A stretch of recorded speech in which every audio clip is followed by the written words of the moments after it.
Saudara Menteri Perdagangan kembali menegaskan larangan impor pakaian bekas. Pasalnya, impor pakaian bekas sudah menguasai 31% pasar UMKM. Mendak menegaskan impor pakaian bekas akan terus dilakukan penindakan tegas.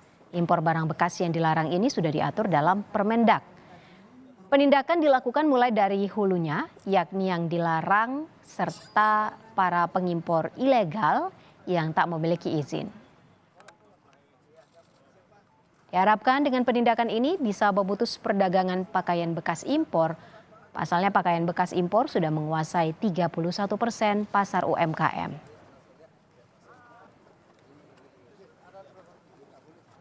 Tidak boleh atau dilarang, tapi ini selundupan.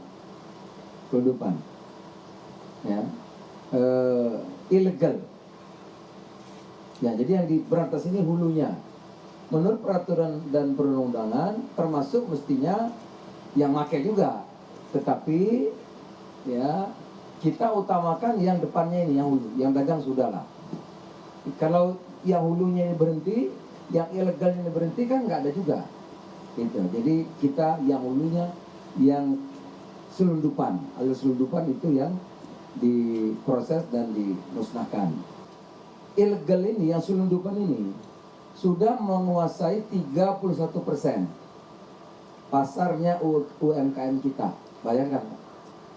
Jadi kalau selangkah lagi itu UMKM itu bisa nggak karu-karuan. Habis. Saudara, untuk mengetahui lebih jelas dari mana asal pakaian bekas impor yang dimusnahkan, sudah terhubung dengan jurnalis Kompas TV Intan Azhar. Intan, berapa banyak pakaian impor bekas yang dimusnahkan hari ini?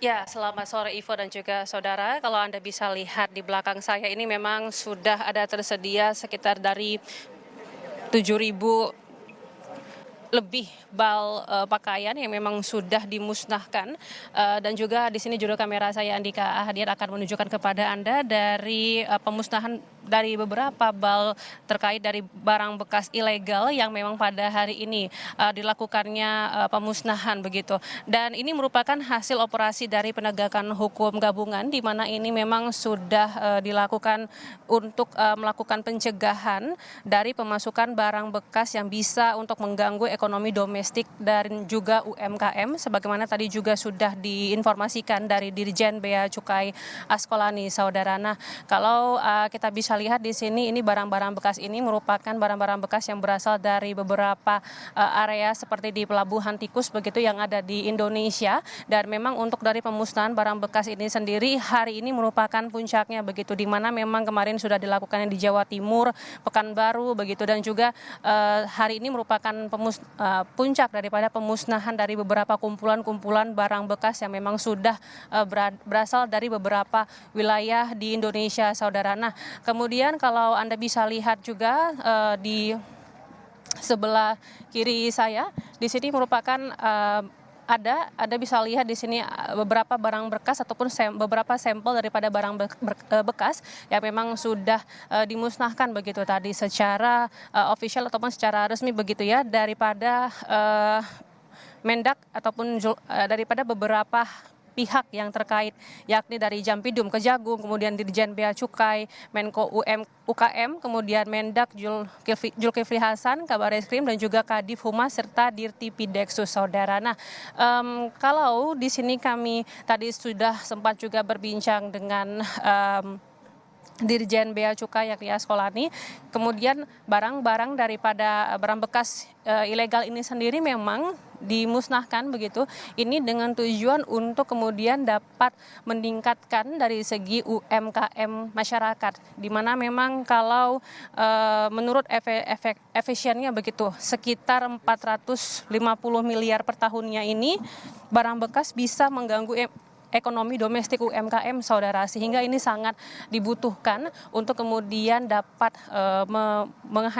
melakukan pemusnahan daripada barang-barang ilegal ini sendiri untuk kemudian dapat menjaga stabilitas ekonomi yang ada di Indonesia begitu. Nah, dan juga di sini dari produk-produk UKM sendiri di sini agar dapat lebih diberdayakan daripada barang-barang bekas ilegal ini, saudara, karena memang seperti kita ketahui bahwasanya produk Indonesia ini lagi sangat digaungkan begitu, sehingga memang dalam hal ini pemerintah sangat waspada ataupun sangat aware begitu dengan hal-hal yang berkaitan dari barang bekas ilegal, apalagi dari segi impor begitu, saudara, sehingga ini dapat menjadi perhatian khusus agar kemudian ekonomi di Indonesia ini dapat lebih diperhatikan dan juga dapat lebih menstabilkan dari segi ekonomi dan juga memberdayakan UMKM.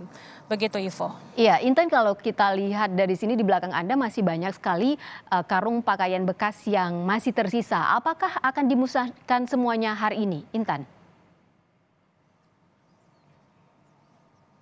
Ya, kalau untuk tadi segi pemusnahan ini sendiri memang ada sekitar 7.300 lebih bal, dan kalau kami di sini belum mendapatkan konfirmasi lebih khusus terkait dari pemusnahannya apakah memang akan hari ini atau tidak begitu. Namun yang jelas seluruh dari barang bekas ini nantinya akan dimusnahkan begitu, Ivo. Nah, kami juga tadi mendapatkan informasi dari Menteri Perdagangan yang memang sudah turut hadir di lokasi tempat saya mengabarkan ini, Zulkifli Hasan begitu, mengatakan nantinya pada saat minggu depan di sini juga akan dilakukannya pemusnahan barang bekas sekitar 5.000 bal di Batam. Begitu, Ivo. Iya, Intan, dari negara mana sajakah pakaian bekas impor ini?